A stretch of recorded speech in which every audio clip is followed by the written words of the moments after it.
وأحسن منك لم تر قط عيني وأجمل منك لم تلد النساء خلقت مبرأ من كل عيب خلقت مبرأ من كل عيب كأنك قد خلقت كما تشاء كتاب أنزلناه إليك مبارك ليدبروا آياته وليتذكر أولو الألباب. یہ کتاب برکت والی ہے جسے ہم نے آپ کی طرف نازل فرمایا ہے تاکہ دانش مند لوگ اس کی آیتوں میں غور و فکر کریں اور نصیحت حاصل کریں. اللہم صلی علی سیدنا محمد وعلی آل سیدنا محمد بعدد کل ذرۃ مئۃ الف الف مرۃ. سامعین و ناظرین کرام، السلام علیکم ورحمۃ اللہ وبرکاتہ. سامعین کرام، سورہ بنی اسرائیل آیت نمبر 57 حصہ اول. آج کے سبق کا ایک ہی موضوع ہے اور وہ یہ ہے کہ کیا کوئی انسان اللہ تعالیٰ کے مقابلے میں کسی طاقت کا مالک ہو سکتا ہے؟ اس کے ساتھ ہی سامعین کرام آج کے سبق کا آغاز کرتے ہیں. سب سے پہلے گزشتہ سبق کی دہرائی ہوگی. قُلِ ادْعُوا الَّذِينَ زَعَمْتُم مِّن دُونِهِ فَلَا يَمْلِكُونَ كَشْفَ الضُّرِّ عَنكُمْ وَلَا تَحْوِيلًا. فرما دیجئے تم ان سب کو بلا لو جنہیں تم اللہ کے سوا معبود گمان کرتے ہو، وہ تم سے تکلیف دور کرنے پر قادر نہیں ہیں اور نہ اسے دوسروں کی طرف پھیر دینے کا اختیار رکھتے ہیں. سامعین کرام، سورہ بنی اسرائیل آیت نمبر 57. اور آج کا جو مضمون ہے سامعین کرام گزشتہ سے پیوستہ ہے اور مضمون بنیادی طور پہ توحید کا چلا آ رہا ہے اور باطل معبودوں کی اللہ تعالیٰ رد کر رہے ہیں. اور گزشتہ آیت میں ہم نے یہ پڑھا تھا کہ قُلِ ادْعُوا الَّذِينَ زَعَمْتُم مِّن دُونِهِ فَلَا يَمْلِكُونَ كَشْفَ الضُّرِّ عَنكُمْ وَلَا تَحْوِيلًا. تم بلا لو ان لوگوں کو جن کے بارے میں تم خیال کرتے ہو تو وہ تم سے کسی تکلیف کے ہٹانے پر قادر نہیں ہے، نہ اس کی تحویل پر قادر ہے کہ وہ اس کو پلٹ دیں کہیں اور تم سے ہٹا کے کہیں اور لے جائیں. تو یہ طاقت نہیں ہے ان میں. آج کا جو مضمون ہے پہلے اس کا لفظی ترجمہ سیکھ لیں.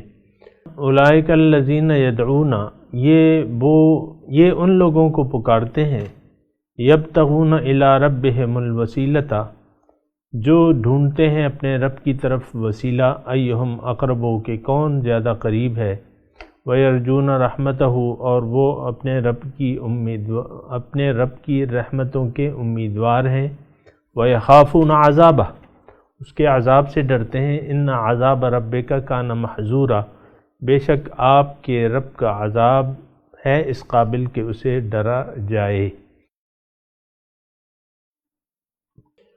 سامعین کرام، شرک صفاتی کی مختلف اقسام رائج ہیں. کل بھی میں نے آپ کو ایک قسم بتائی تھی. عام طور پہ تو یعنی شرک صفاتی جو ہے زیادہ تر یہ میٹیریل دنیا، یعنی ایسے لوگ جو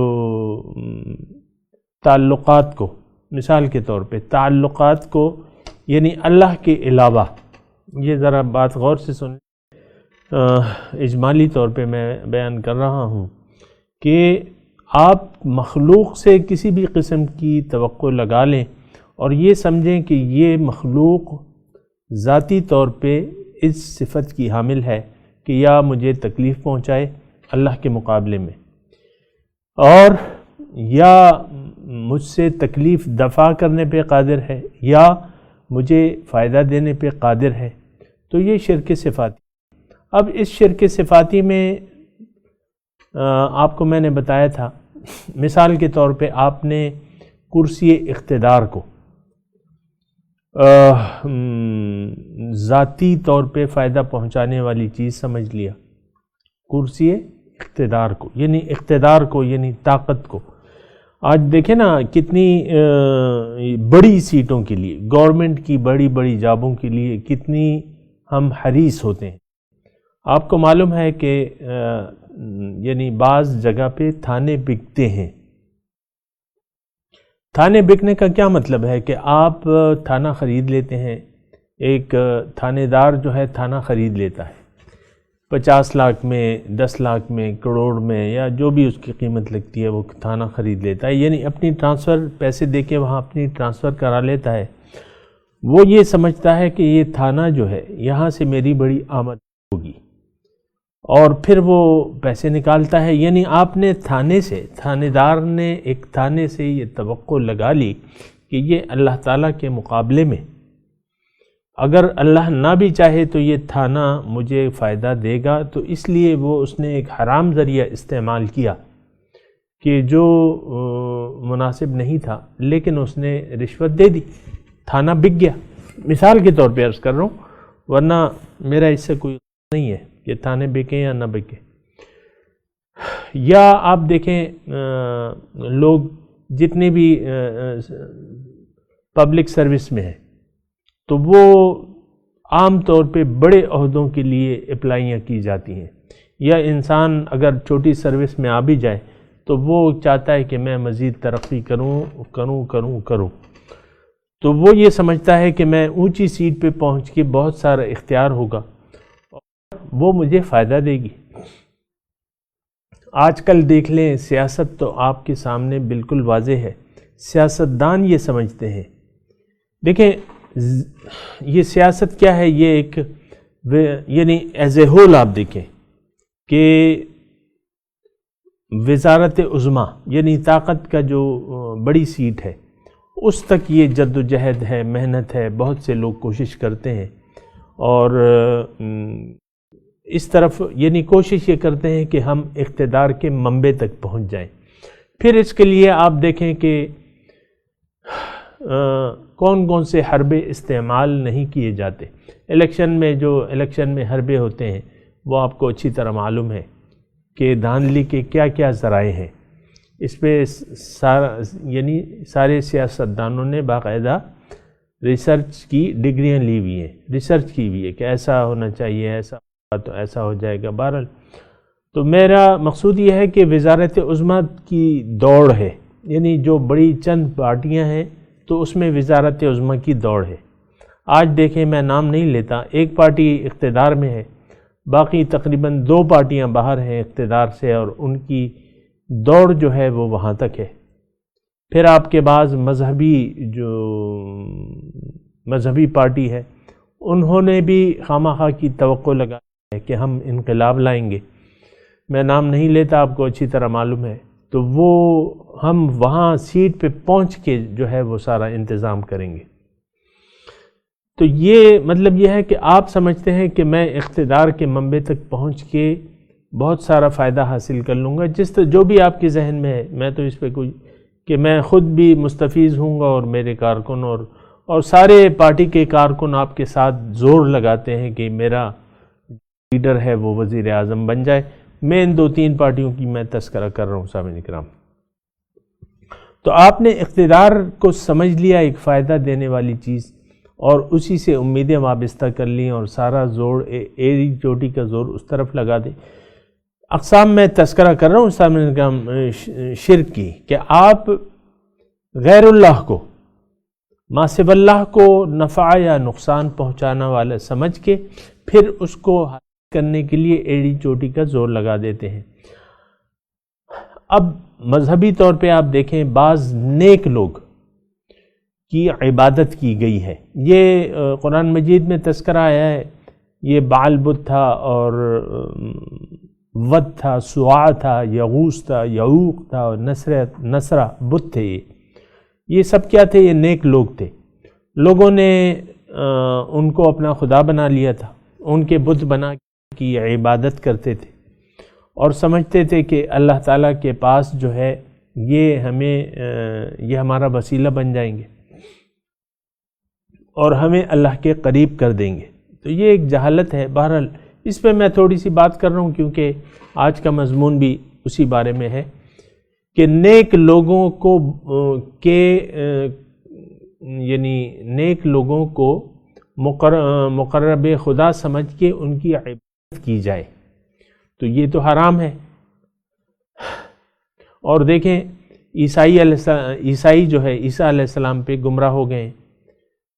ان کے بارے میں سمجھ لیا گیا ہے کہ یہ خدا ہیں یا خدا کے بیٹے ہیں. تو ایسا تو نہیں ہے، لیکن انہوں نے ان کو حد سے بڑھا دیا کہ یہ اللہ کا وہ بیٹے تھے یا اس کا حکم تھے یا جو ہے خدائی طاقت ہے. اس میں اللہ کے علاوہ خدائی طاقتیں ہیں. عیسائیوں کا یہ وہ ہے عقیدہ ہے کہ عیسیٰ علیہ السلام کو مان لو، یعنی یا عیسیٰ کہہ دو تمہارا بیڑا پار ہے، یعنی اللہ تعالیٰ کو بیچ میں سے نکال ہی دیا. یا عیسیٰ کہو، یعنی عام ہمارے مردان میں جو گرجا ہے اس پہ یہ لکھا ہوا ہے کہ اے دکھ اٹھانے والوں میرے پاس آؤ، میں تمہیں آرام دوں گا، میں تمہیں آرام دوں گا. حالانکہ یعنی سکھ اور دکھ پہنچانے والی ذات تو اللہ تعالیٰ کی ہے. تو عیسیٰ علیہ السلام اس بارے میں گمراہ ہو گئے. یہود جو تھے وہ حضرت عزیر علیہ السلام کے بارے میں گمراہ ہو گئے، ان کو خدا بنا لیا. اور یہ جو میں نے جن بتوں کے نام لیے ہیں، نیک لوگوں کے بت بنا کے ان میں طاقت دیکھ کے، کچھ طاقت دیکھ کے انہوں نے نیک لوگوں کی عبادت شروع کر دی، ان کو پوجنا شروع کر دیا. تو یہ تو بالکل غلط بات ہے سامعین کرام. لیکن ایک میں آپ سے یہ کہوں کہ عیسیٰ علیہ السلام کے بارے میں عام طور پہ کیوں گمراہ ہوئے، یا نیک لوگوں سے خرق عادت انسان وہ دیکھ لیتا ہے کچھ چیزیں اگر ان سے ہوں، اور ہوتی ہیں، ایسا کوئی ناممکن بات نہیں ہے. نیک لوگوں سے خرق عادت باتیں دیکھنا یہ کوئی غیر ممکن بات نہیں ہے. اس کی وجہ یہ ہے، میں تھوڑا سا اس میں مضمون بیان کر دوں کہ نیک لوگوں میں بعض اوقات اللہ تعالیٰ ان کی مدد کرتا ہے اور اللہ تعالیٰ ان کا حامی و ناصر ہوتا ہے، اور ان کی قوتوں کو اللہ تعالیٰ اپنی قوتیں قرار دیتا ہے حدیث قدسی کے مطابق کہ بی یسمعو بی یبصرو بی یبطشو بی ارجلو، کہ میرے ذریعے وہ دیکھتا ہے اور میرے ذریعے وہ پکڑتا ہے، میرے ذریعے وہ سنتا ہے، میرے ذریعے وہ چلتا ہے. پھر حضور صلی اللہ علیہ وسلم کی ایک حدیث کا مفہوم ہے، حدیث کے الفاظ ہیں اتقوا فراست المؤمن فإنه ينظر بنور اللہ. مومن کی فراست سے ڈرو کیونکہ یہ اللہ کے نور کے ذریعے دیکھتا ہے. تو مومن کی قوتیں جو ہیں وہ خدائی قوتیں بن جاتی ہیں، بسا اوقات اس کا اظہار بھی ہو جاتا ہے. مثال کے طور پہ انہوں نے ایک بات کہی، اللہ تعالیٰ کی عطا سے وہ پوری ہو گئی. یا مثال کے طور پہ حضور صلی اللہ علیہ وسلم نے ابو لہب کے بیٹے کو کسی بات پہ کہا کہ اللہ تعالیٰ تمہیں اپنے بھیڑیوں میں سے اپنے ایک بھیڑیے پر تمہیں مسلط کر دے. تو یہ ابو لہب نے یہ بات سن لی اور پھر وہ اس بارے میں کانشیس ہو گیا، اور جب کبھی اپنے بیٹے کی حفاظت کرنے لگا، وہ قافلہ جا رہا تھا تجارتی، وہ اس کے ساتھ تھا اس کا بیٹا، تو اس نے اپنے قافلے والوں سے کہا کہ اس کو قافلے کے بیچ میں سلاؤ. کیوں؟ کہ محمد صلی اللہ علیہ وسلم نے اس کے بارے میں ایک بات کہی ہے، اور میں ڈرتا ہوں کہ وہ بات ان کے منہ سے جو بات نکلتی ہے وہ سچ ہوتی ہے، تو اس کی بڑی حفاظت کرو تم. تو وہ انہوں نے ایسا ہی کیا، اور خدا کا کرنا کیا ہوا کہ رات کو ایک جانور آیا جو بھی تھا اور اس کو اٹھا کے چلتا بنا، بیڑیا تھا یا جو بھی تھا۔ تو بات تو پھر یعنی ایک شعر مجھے یاد آ رہا ہے کہ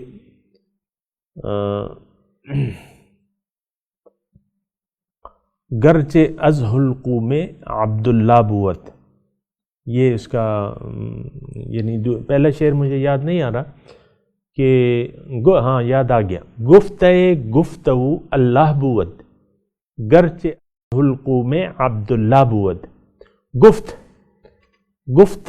گفتگو اللہ بوت، ان ایسے لوگوں کا کہنا اللہ کا کہنا ہوتا ہے۔ گرچہ از حلقو میں عبداللہ بوت، اگرچہ ایک اللہ کے بندے کے گلے سے وہ بات نکلتی ہے لیکن وہ اللہ کی بات ہوتی ہے۔ تو اسی لیے حضور صلی اللہ علیہ وسلم نے فرمایا اتقوا فراست المؤمن فإنہ ينظر بنور اللہ، مومن کی فراست سے ڈرو کیونکہ یہ اللہ کے نور کے ذریعے دیکھتا ہے۔ بہرحال یہ مضمون طویل ہے، لیکن اللہ تعالیٰ اپنے بندوں کی مدد فرماتے ہیں، اور یہ قرآن میں وعدہ اِنَّا لَنَنْصُرُ رُسُلُنَا وَالَّذِينَ آمَنُوا، میں اپنے رسولوں کی اور جو ایمان والے ان کی ضرور مدد کروں گا۔ تو ایسے حالات میں اللہ تعالیٰ بعض اوقات اللہ تعالیٰ، میں اس کی تفصیل میں نہیں جاتا، اللہ تعالیٰ اپنے بندے کی مدد کرتے ہیں، دیگر لوگ وہ مدد آتا ہوا دیکھ کے یا وہ اللہ کی مدد دیکھ کے پھر وہ کہتے ہیں کہ یار اس میں تو کچھ ذاتی خوبی ہے، حالانکہ وہ ذاتی خوبی تو نہیں ہوتی، وہ تو اللہ تعالیٰ کی ذات اس بندے کے پیچھے ہوتی ہے، خدائی قوتیں اس کے پیچھے ہوتی ہیں۔ یہ تفصیل طلب مضمون ہے، بہرحال موقع ہے تو پھر کسی وقت اس پہ بات کریں گے۔ لیکن ایسے نیک بندے جو اللہ کے بندے ہیں، اللہ تعالیٰ ان کی مدد کرتا ہے، اور پھر اللہ کی مدد کو دیکھ کے لوگ پھر یہ گمان کر لیتے ہیں، بعض لوگ یہ گمان کرنے لگتے ہیں کہ یار اس بندے میں تو کوئی اپنی طاقت ہے، تو پھر وہ اس کا خیال رکھنا شروع کر دیتے ہیں، پھر پوجا تک نوبت آ جاتی ہے سامعین اکرام۔ تو پھر وہ اللہ کے نیک بندوں کو خدا سمجھ بیٹھتے ہیں، بعض گمراہ لوگ خدا بنا لیتے ہیں، جیسے کہ بنایا گیا ہے، میں نے آپ کو تذکرہ کیا، اور کہ بس وہ ہستی جو ہے وہ بس۔ اور سامعین کرام یہ میں آج بھی کہہ دوں کہ بعض یہ تصوف میں ایسے لوگوں نے جو اپنے آپ کو کچھ کہلواتے ہیں اور یعنی لوگوں کو اپنی پوجا پہ وہ کیا ہوا ہے، مجبور کر دیتے ہیں، یا ایسے کوئی سفلی سامنے کرام ذرا سفلی عملیات کے ذریعے کچھ دکھا دیتے ہیں لوگوں کو، تقوی کے زور پہ نہیں، سفلی عمل، اور یہ ہو سکتا ہے سفلی عمل ہوتا ہے، تو سفلی عمل کے ذریعے یا اس کے ذریعے کچھ خرق عادت کے خلاف چیزیں دکھا کے وہ اپنے مریدوں کو مجبور کرتے ہیں کہ مجھے کچھ سمجھو۔ تو عام طور پہ آپ دیکھیں ایک بزرگ جب باتیں ہوتی ہیں، یعنی کوئی بزرگ کی تلاش میں ہوتا ہے یا ABCD جو بھی ہو، تو وہ ایک بزرگ کی تلاش اس کی یعنی ان کی کوالٹی، ان کی کرامتوں کو دیکھ کے کرنا چاہتا ہے۔ یہ انتہائی غلط تصور ہے سامعین کرام، یعنی عام طور پہ آپ دیکھیں جب اولیاء کرام کی وہ ہوتی ہے، باتیں ہوتی ہیں یا واقعات بیان ہوتے ہیں، تو یہ ضرور ہوتا ہے کہ ان کی کرامتیں کیا ہیں۔ تو جو اس واقعے میں ایک واقعہ بھی مجھے یاد آ رہا ہے، یعنی جہالت، لوگوں کی جہالت دیکھیں۔ 4 دوست جو ہے وہ جا رہے تھے کسی پیر صاحب کی تلاش میں، تو وہ ایک نے کہا یار ہم تو جا تو رہے ہیں لیکن یہ ہے کہ ہم دیکھنا چاہتے ہیں، اس کو جانچنا چاہتے ہیں، پیر صاحب کی جو وہ ہے، جو مقام ہے وہ جانچنا چاہتے ہیں۔ ایک نے کہا کہ یار ہم تو جا رہے ہیں، سفر پہ ہیں، بھوکے ہیں، اگر مجھے حضرت صاحب نے پلاؤ کھلوا دیا تو میں مان جاؤں گا، ان کو مان جاؤں گا۔ دوسرے نے کہا میں نے اگر مرغ کھلوا دیا تو میں مان جاؤں گا۔ تو تیسرے نے کہا کہ اگر یہ مثال کے طور پہ میں آپ کو بتا رہا ہوں تو واقعہ ہے ویسے، تو بہرحال میں ایک یعنی مثال کے طور پہ کہ ایسا ہے، ایک تصور ہے۔ تیسرے نے کہا یہ بھائی اگر حلوہ ہو، چوتھے نے کہا کہ قورمہ ساتھ ہو۔ تو جب گئے اور دسترخوان پہ بیٹھے تو وہ چاروں چیزیں تھیں وہاں موجود تھیں، تو انہوں نے کہا یار اتنا بڑا پیر ہے جو ہمارے دلوں کی راز جان گیا، بس ہم اسی سے بیعت کریں گے۔ انتہائی غلط تصور ہے سامعین اکرام۔ دیکھیں تقویٰ جو ہے وہ معیار ہے، کسی انسان کو جانچنے کا معیار جو ہے تقویٰ ہے، اور یہاں بھی جو آیت ہم نے پڑھی ہے اس میں تقویٰ ہی کو معیار، ایہم اقرب یرجون رحمت یخافون عذاب، یہ معیار ہے، نیک بندوں کا معیار ہے یہ۔ لیکن یہ ایک تصور پیدا ہو گیا ہے، پہلے معجزات کی طلب ہوتی تھی، آج کرامتوں کی طلب ہوتی ہے، اولیاء اللہ کی کرامتوں کی طلب ہوتی ہے کہ یار اس کی کرامت کیا ہے، اور پھر وہ آج کل تو بڑا اس سے کاروبار بھی بن گیا ہے، یہ پیری مریدی سے کاروبار بن گیا ہے۔ مرید جو ہیں اپنے دیگر لوگوں کے سامنے متوجہ کرنے کے لیے پیر کی کرامات کو یعنی خود ساختہ کرامات کہہ لیں، تو ایسے بہت سے واقعات ہیں، آپ بھی واقف ہوں گے سامعین کرام، میں اس میں نہیں جاتا، لیکن یعنی ان کے ذریعے ان کی بڑائی کے ذریعے کسی کی بڑائی کو نہیں جانچا جا سکتا، اور نہ یہ کوئی معیار ہے سامعین کرام۔ ان اکرمکم عند اللہ اتقاکم، تم میں سے زیادہ معزز اللہ تعالیٰ فرماتے ہیں وہ لوگ ہیں جو متقی ہیں۔ تو سامعین کرام یہ میں بات کر رہا تھا، یہ جو عبادت ہوتی ہے نا یا جو جن بتوں کے میں نے آپ کے سامنے نام لیے، تو یہ کون نیک لوگ تھے، ان کی کرامتیں وغیرہ دیکھ کے لوگ جو ہے یعنی کرامتیں میں نے تو آپ کو کہا کہ یہ ہو سکتی ہیں، تو بعض واقعات ایسے دیکھ کے اللہ تعالیٰ کی مدد کے بعض واقعات دیکھ کے ان سے لوگ متاثر ہو جاتے ہیں، اور بعض گمراہ لوگ ان کو اللہ کو چھوڑ کے معبود بنا لیتے ہیں۔ اور میں نے خود دیکھا ہے اس دن فیس بک پہ ایک وہ تھا آرٹیکل تھا، اس میں ایک پیر صاحب تھے اور قوالی کی محفل ہوئی تھی، اور لوگ آ کے ان کو پہلے وہ خود سجدہ کرتے، پھر لوگ جو ہے ان کے قدموں میں سجدہ ریز ہوتے باری باری باری باری، تو یہ سجدہ لگاتے تھے۔ انتہائی گمراہ کن بات ہے سامعین کرام، اگر کوئی ایسا کرتا ہے، ایسا نہیں ہے، یعنی اسلام کا یہ طریقہ نہیں ہے۔ بندگی، یہ بات یاد رکھیں، بندگی صرف اللہ تعالیٰ کی ہے، عبادت، بندگی، سجدہ یہ صرف اللہ تعالیٰ کا۔ غیر اللہ سے آپ کوئی توقع بھی نہیں لگا سکتے، ایون کہ کوئی بھی نیک شخص ہو یا پیغمبر کی ذات ہی کیوں نہ ہو، کیونکہ بنیادی طور پہ مشکل کشا جو ہے وہ اللہ تعالیٰ کی، حاجت روا مشکل کشا یہ اللہ تعالیٰ کی ذات ہے۔ کہیں یہ نہیں بیان ہوا کہ پیغمبر کی ذات اتنی ہے کہ وہ خود اس کو اللہ کے علاوہ کوئی اختیار ہو، سامعین کرام، یہ بات کہیں پہ نہیں ہے۔ ایک آیت میں آپ کو سنا رہا ہوں، وہ یہ ہے کہ وَلَوْ أَنَّهُمْ إِذْ ظَلَمُوا أَنفُسَهُمْ جَاءُوكَ فَاسْتَغْفَرُوا اللَّهَ وَاسْتَغْفَرَ لَهُمُ الرَّسُولُ لَوَجَدُوا اللَّهَ تَوَّابًا رَحِيمًا۔ اور جب یہ اپنے اوپر ظلم کرتے ہیں، آپ کے پاس آتے ہیں، جاؤوکا فاستغفروا اللہ، یعنی معافی کے لیے رسول کے دربار میں آتے ہیں، بھی تو کر سکتے تھے نا، نہیں، جاؤوکا آپ کے پاس آتے ہیں، اور وہاں دربار نبوت میں آ کے اللہ سے اپنے گناہوں کی معافی مانگتے ہیں، رسول بھی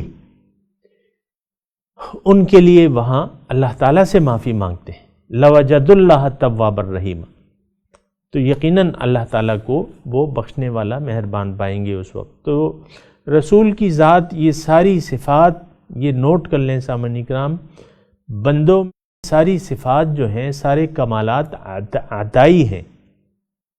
رسول کو اگر ہمارے محمد صلی اللہ علیہ وسلم کو کچھ علم دیا گیا ہے تو وہ عطائی علم ہے۔ علم غیب آج کل جس پہ آپ لوگ جھگڑتے ہیں کہ رسول کو علم غیب ہے یا نہیں ہے، بعض لوگ کہتے ہیں، بعض لوگ کہتے ہیں نہیں ہے. تو بھائیو اس میں لڑنے کی کیا بات ہے؟ کلی علم تو اللہ تعالیٰ کی صفت ہے، العالم، اللہ تعالیٰ عالم ہے، اور پھر اللہ تعالیٰ اپنے علوم میں سے جس کو جتنا چاہے دے دے. اس میں کیا بات ہے؟ اللہ تعالیٰ جو دیتا ہے تو اس کے دینے میں کوئی رکاوٹ تو نہیں ہے، کسی کوئی پابندی تو نہیں ہے کہ وہ کسی کو اپنا علم نہیں دے گا. حضور صلی اللہ علیہ وسلم ایک حدیث کا مضمون بالکل واضح ہے، صحیح حدیث کا، کہ حضور صلی اللہ علیہ وسلم کھڑے ہوئے اور فجر کے بعد تو اپنے بعد آنے والے تمام واقعات کو انہوں نے بیان کیا درجہ بدرجہ کہ یہ ہوگا، یہ ہوگا. قیامت تک پورا دن، فجر کی نماز سے ظہر کی نماز کا وقت آیا، نماز پڑھ کے پھر وہ کھڑے ہو گئے، بتانے لگے غیب کے جو آنے والے واقعات ہیں وہ بتانے لگے. پھر عصر کا وقت آیا، عصر کی نماز پڑھ کے پھر بتانے لگے. پھر مغرب کا آیا، تو اسی طرح یعنی شام تک وہ یعنی باتیں بتاتے رہے. حفظہ من حفظہ ونسیہ من نسیہ، یہ الفاظ ہیں حدیث کے کہ جس نے یاد کر لیا اس نے یاد کر لیا، اور جس نے بھلا دیا اس نے بھلا دیا. بہرحال تو یہ اب سارا علم، قیامت تک کا سارا علم، یہ تو ہمارے آپ کے لیے تو غیب تھا، اللہ تعالیٰ کے لیے تو غیب نہیں ہے. اللہ تعالیٰ کے لیے تو یعنی غیب ہے نہیں، اس کا تو علم ہے، لیکن اس نے اپنے بندے کو دے دیا، تو اس میں کیا وہ ہے، یا جھگڑنے کی اس میں کیا بات ہے؟ تو بہرحال اللہ تعالیٰ اپنے بندوں کو اپنے علم سے جتنا چاہے دے دے. الا لمن ارتضی من رسول، تو یہ جھگڑنے کی باتیں نہیں ہیں. میں یہ یہاں جو آیت جو ہم پڑھ رہے ہیں سامعین کرام، یہ اس میں یہ ہے کہ نیک بندوں کی عبادت کی جاتی ہے، اللہ کے سوا ان کو کہا جاتا ہے اور توقعات لگائی جاتی ہیں.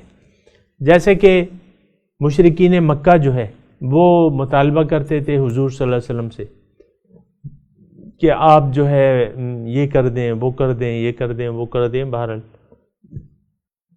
تو وہاں پھر جواب یہی آتا ہے انما الغیب للہ، میں تو کسی چیز پر قادر نہیں ہوں اللہ تعالیٰ کے علاوہ. میں تو لا املک لنفسی نفعا ولا ضرا، اپنے لیے تو میں کسی نفع نقصان پہ تو خود قادر نہیں ہوں، از خود تو قادر نہیں ہوں. یہ تو ساری جو باتیں ہیں یہ تو عطائی ہیں. اللہ تعالیٰ چاہے گا تو معجزہ دکھا دے گا، ورنہ تو وہ تو اس کی مرضی ہے. الغیب للہ فانتظروا انا معکم منتظرون. غیب کا علم تو اللہ کے پاس ہے، یعنی میرے پاس ذاتی علم تو نہیں ہے کہ کب ہوگا. تو بہرحال سامعین کرام یہ ساری باتیں جو ہیں یہ یعنی نیک لوگوں سے توقعات لگا لینا اللہ کے مقابلے میں. اور ایسے میں نے آپ کو کہا نا یہ مرض جو ہے یہ بڑا عام ہے، آج بھی عام ہے. اور بعض پیروں نے یہ دھندا شروع کیا کہ ہم کسی چیز کی قدرت رکھتے ہیں. یعنی یہ نہیں کہتے وہ لوگ کہ اللہ کے مقابلے میں، لیکن یہ ہے کہ ہم وہ کہلوانا یہ چاہتے ہیں اپنے عمل سے، طرز عمل سے، کہ ہاں ہمارے پیر صاحب جو ہیں بڑے پہنچے ہوئے ہیں اور یہ قادر ہیں کسی چیز پہ. ایسی بات گمراہ کن ہے. لوگوں کو ایسی توقعات سے انسان سے باز آ جانا چاہیے. ساری طاقت جو ہے اللہ تعالیٰ کے ہاتھ میں ہے، یہ بات یاد رکھیں سامعین کرام. تو آج کی جو ہم نے آیت پڑھی ہے سامعین کرام اولئک الذین، میں یہ آیت ابھی اس پہ مضمون جاری ہے اللہ تعالیٰ کی توفیق اور عطا سے. اس پہ مزید بات کریں گے. آج میں تلاوت آج صرف کر لیجئے اور ترجمہ پھر انشاءاللہ اگلے درس میں کر لیں گے. اعوذ باللہ من الشیطان الرجیم، بسم اللہ الرحمن الرحیم. اولئک الذین یدعون یبتغون الی ربہم الوسیلۃ ایہم اقرب ویرجون رحمتہ ویخافون عذابہ ان عذاب ربک کان محذورا۔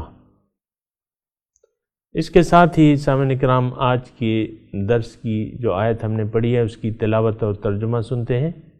أولئك الذين يدعون يبتغون إلى ربهم الوسيلة أيهم أقرب ويرجون رحمته ويخافون عذابه إن عذاب ربك كان محذورا۔ Those they call upon are themselves seeking means of access to their Lord, vying to be nearer, and hoping for His mercy, and fearing His punishment. The punishment of your Lord is to be dreaded. اس کے ساتھ ہی آج کے درس کا وقت اختتام کو پہنچا۔ انشاءاللہ اگلے درس میں ملاقات ہوگی۔ وآخر دعوانا ان الحمدللہ رب العالمین، والسلام علیکم ورحمۃ اللہ وبرکاتہ۔